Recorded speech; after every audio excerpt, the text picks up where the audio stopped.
Jacob. We're going for a drive.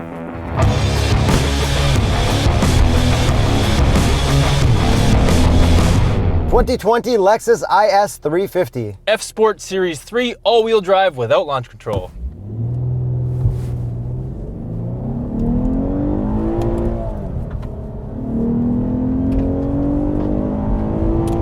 What happened there? I missed it a little bit, and then when I clicked it, it waited a bit longer to shift again. All right then.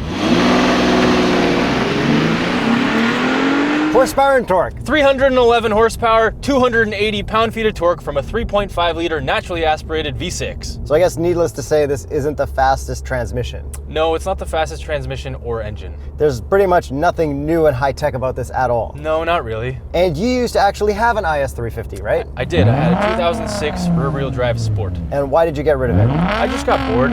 It was fun for when I had it, but I just wanted more. So I drove the ISF, and I had to buy the ISF. And this being an F Sport doesn't make it any faster. No, it just adds a little bit more appearance stuff and a little bit of suspension tweak as well. So the thing that I want to talk about first is probably the infotainment and interior, because the first thing that happened when I got in here, I had no Apple CarPlay, and this is a 2020 vehicle. Yeah, this thing's pretty dated inside. So there is no Apple CarPlay, there is no Android Auto, we still don't have a touchscreen, and we have to use this insane joystick to control everything. Yeah, just like we complained in pretty much every other Lexus review with this joystick and touchpad and mouse pad and whatever, it's a terrible infotainment. But this is the most terriblest of them all. Yeah, because it's the older one. Even the RC350 F Sport that we drove was like so much better than this, and I think that was like a 2017. Yeah, because it's the generations of when they're updating. Like, this is really due for an update. And on top of that, going through the radios to set presets and everything was a nightmare. I just kept it on one station the whole time. But does it rewind? No, it doesn't do anything. And then sometimes I put it on the radio screen, within a couple seconds, it'll flip back to a previous screen. I don't know what this thing is doing, and it's a total nightmare to use. And it's pretty distracting. Yeah, well, 100%, like you can't use it. The only way it's not distracting is you get so frustrated that you don't use it at all. But at least everything in here looks nice. Yeah, I mean, like material-wise and everything, it's very nice. Yeah. But all the materials, there's no piano black. We've got this cool grayish texture, whatever that is instead. Yeah, it looks like a brushed metal kind of pattern. It looks really cool. Everything feels really nice. It's a premium interior, but just the infotainment, just don't even look at that. And we've got an analog clock, which is cool, but there's no digital clock anywhere that I can find. Oh, that's a little odd. Can you see one anywhere? Not from my view right now, but I like the analog. Yeah, but I'm not a watch guy, so it takes like extra time to read that. I feel like there's usually one down here near like the Mark Levinson thing. Couldn't find one. Huh. Then another old thing about this Lexus is it doesn't have the newer Toyota lane keep assist and everything. Yeah, so it's just the lane bouncing assist. Yeah, and then we can't set our cruise at lower speeds, so like we don't have that good stop and go. It's pretty much just like not good at anything that every modern 2020 car is good at. Yeah, because it really needs an update, like technologically. But what this has that modern cars don't even have yet is this cool gauge cluster that will move to the side when I click this button. LFA inspired. By the way, if any of our viewers have an LFA, send one our way. We would love to review one. Anyone. But lucky for us, we do have a volume knob and a tuning knob. They're both pretty responsive, but the display takes forever to show the station. Like if I change it, it'll take like 5 whole seconds to show me what channel I'm on. But nice features that we do have are a heated steering wheel, heated seats, and cooled seats. With a hard button. That's right. It's not buried in the infotainment, so in that way, it's kind of good. Lexus is pretty good about still leaving hard buttons. How about the visors? Are they good? 3, 2, 1. Nope. Man. See, there's a lot that's just like so disappointing in this car. Cup holder test? It fits a reusable cup of coffee absolutely fine, but it kind of gets in the way of my elbow all the time. I did notice that. Every time I get in and out, my elbow just smacks that. But the driving position here is very nice. My elbows can touch both armrests very nicely while touching the steering wheel. And since this is an F Sport, we do get different seats. I love the interior color, first of all, and the seats are actually really comfortable. They're very well bolstered. Yeah, the seats are great. I love red interiors. I think that's the coolest thing. Yeah, you've come around to how much I like red interiors. Well, I mean, I've always liked colorful interiors. Like, it's no orange But like in the specifically Volvo. red. Red is the easy way out for a cool interior. Did you see all the Mansory builds from the Geneva Auto Show? Yes. We got like light baby blue aqua Rolls Royce interiors and blue interiors on Ursus. Disgusting. Love that. No, that's so cool. And then how about the backseat room for you? For me at 5'8.5", it's absolutely fine behind myself. It's actually surprisingly good at 6'1.5". Knee room is good. I could use a little bit more headroom. But you have to drop the back seats from the back seats. You can't drop them from the trunk, which kind of sucks. Some more good and some more bad.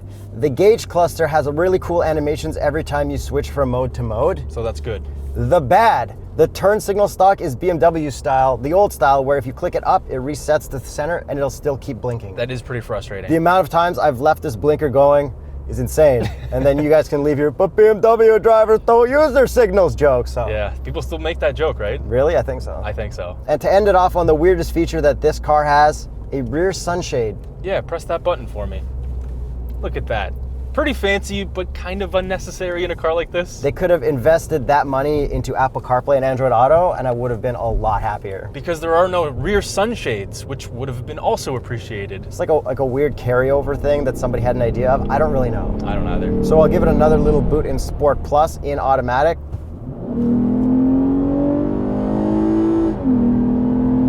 Decently responsive, but makes some weird sounds. Yeah, totally. And it is kind of loud in here, but a good loud, like engine sound loud. Yeah, it's like induction noise, and it doesn't sound too fake to me. Yeah, so changing the modes doesn't change the sound or anything, but I feel like it's kind of got a sound actor like the old GTIs or something weird like that going on. I think it's just intake induction noise. So with all that interior stuff out of the way, your turn to get behind the wheel, push it through Clich Corner, understeer all the way through Clich Corner, and then talk about whatever else you want. Sounds good. No launch control. I'm just gonna floor it and leave it in auto.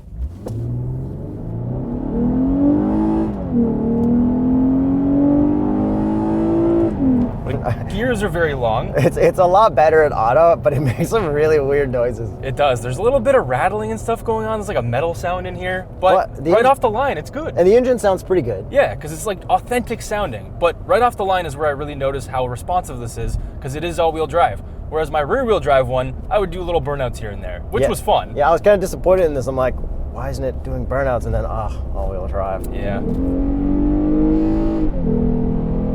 So as I mentioned before, 311 horsepower, that is not a bad number, but it's the way everything feels. Yeah, it doesn't really feel 311. Well, maybe it feels decent, but like it's in comparison to everything that exists now, it just feels a little sluggish. It's not an aggressive 311. Yeah, so it's just a little bit more horsepower than I had in my 2006. So if you think about 2006, 2007, the iPhone came out in 2007. And this is like unchanged since then? That's what I'm saying. And now the iPhone has 3 cameras. That's what I'm saying. This needs an update. And by the way, if you've been watching these videos, if they've been helpful for you picking a new car, feel free to subscribe. We're on our way to 1 million subs. Thanks. So this is a 6-speed auto. It's pretty ancient. If you leave it in drive, it shifts relatively smooth, but then if you use the paddles, it's pretty slow. Yeah, it's not the most responsive. But the paddles feel pretty good for being plastic paddles. Yeah, but I kind of don't like how they have that weird shape where they come up in the back. Yeah, I noticed that as well. You just kind of use the outside edge. You just don't use them at all. Pretty much. But if you're in the right gear, the engine's responsive because there is no turbo lag, but you can get an IS200, which is turbo, and probably has a little bit of lag. But you can't get the ISF anymore because they stopped making that. Yeah, they only have the GSF now. And the ISF was the fast version of the IS200 and 350. Yeah, exactly. Which is why I got the F, because I loved it. The second I drove one, I was like, yeah, I need this. So let's send this into Clich Corner in Sport Plus mode, and I'll get into the modes in a second. First thing I noticed is that the steering is super vague. It needs so much input, but it's decent through here other than all the understeer. But you kind of have to manhandle this thing, and then you just kind of get through it. Yeah, it was definitely not enjoyable through Clich Corner, but like you could get the job done. Exactly. Like I wouldn't call it fun. I wouldn't go out of my way to drive this to Clich Corner if I didn't have to. You know what I mean? Yeah, no, I 100% know what you mean. Like, I'm sure it's a great car for punching it here and then, and all-wheel drive in some snow is great, but like having real fun, not the car for it. Yeah, like going for a drive, nah, I wouldn't do that in this all-wheel drive one. But what I would do is probably drive this to work and have a great drive to work because the suspension is so soft. Like it absorbs all the bumps. It's really good suspension, even though it is the F Sport suspension. But on your way to work, you'd be missing all those luxuries that all the competitors have, like lane keep and all the radar cruise stuff that works so much better in every other car. That is true. It's just if I was driving this with my feet in my hands. You'd be actually driving it. Yes, which is a good thing these days. But I mean, yeah, it's missing a lot of stuff. Yeah. But it is, probably good at reliability. Probably. That kind of seems the theme of every Toyota Lexus. Yeah, well, that is their thing. They don't update anything for like 10 years, and then all of a sudden it's like, oh yeah, they're super reliable. So now let's get into these drive modes. We've got Eco, Normal, Custom, Sport, and Sport Plus. I really don't notice that much of a difference between the modes. No, I kind of want to just keep it wherever the gauge looks the coolest, but if I'm cruising on the highway, give me that eco. Yeah, I would definitely just leave this in Sport Plus just because, like you said, I like how the gauge looks. So with all this stuff out of the way, all the driving stuff, let's talk about the looks because that's probably its best feature. Yeah, I love the front end of this. I think Lexus nailed it on the looks more than they nailed it on anything else. Yeah, everyone was upset when they came out, but man, I liked it when it came out, and now it still looks good, even though it's been refreshed a couple times. I really like the headlights. That little check mark I think looks great. Yeah, and depending on which car it is, they separated that out from the headlight depending on the generation. And then the grille, everything is real on the front, and the stuff on the bottom, like, it looks like it's not real, but if you like dig your fingers in there, it is real. Yeah, it's a very aggressive front end. And then if we move on to the side, we've got some cool flowing body lines that kind of like direct your eyes towards the front. I think it looks really nice. Yeah, it really links the front to the back, especially with those taillights. Well, we'll get to the back in a second. The wheels, I think, look awesome. They're super simple, but really nice. What's the Continental recommended tire for the IS350? The Continental Extreme Contact DWS 06. So now let's get into those taillights. I love them. Yeah, it's not the best design, but it flows with the whole car. Yeah, and over the years, as they've updated it, I think these look the best. But the taillights aren't modern LED style, do you know what I mean? Well, they are LED. Yeah, but they're not like modern style LEDs. Like new Audis look a lot better. The way Tesla taillights look and everything, it just looks more of a future LED than this looks old LED. This is like thinner bars, and now everyone's kind of going into thicker LED bars. And how about the exhaust tips? The exhaust tips are relatively real, so I'll give them a full pass on that. How does it sound? It sounds not so good. I mean, it's not an ISF, so what can you expect? Exactly, it's Or still a V6. Or a GSF. Yeah, GSF was sick.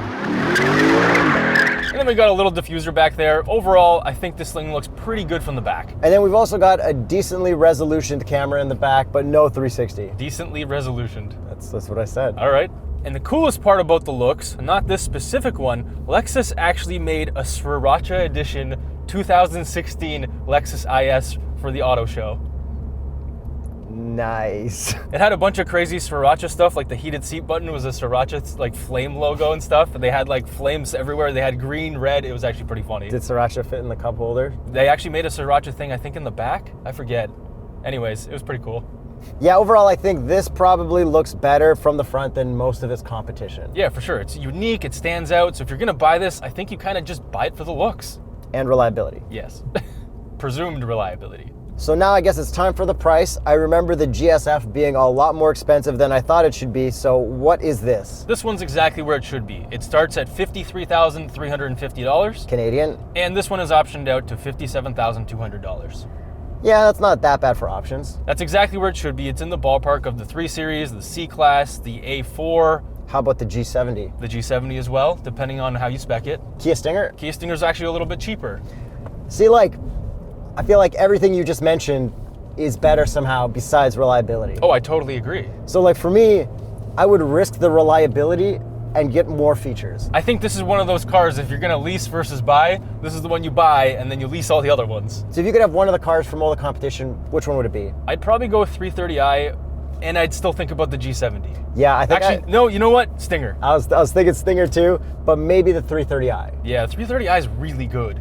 What about the Jaguar XE that we recently drove? I think overall feeling, I like that a whole bunch more. It just felt sportier. But if I had to own one for a long, long time, I'd probably go with this. At least that one. So let us know where the IS350 all-wheel drive F Sport falls in line with your 4-door sedans. And click this playlist right here for more sedans. Which sedan is your favorite sedan? Let us know. Click that playlist. Have people been clicking these? I don't know. I haven't checked. Have you guys been clicking these?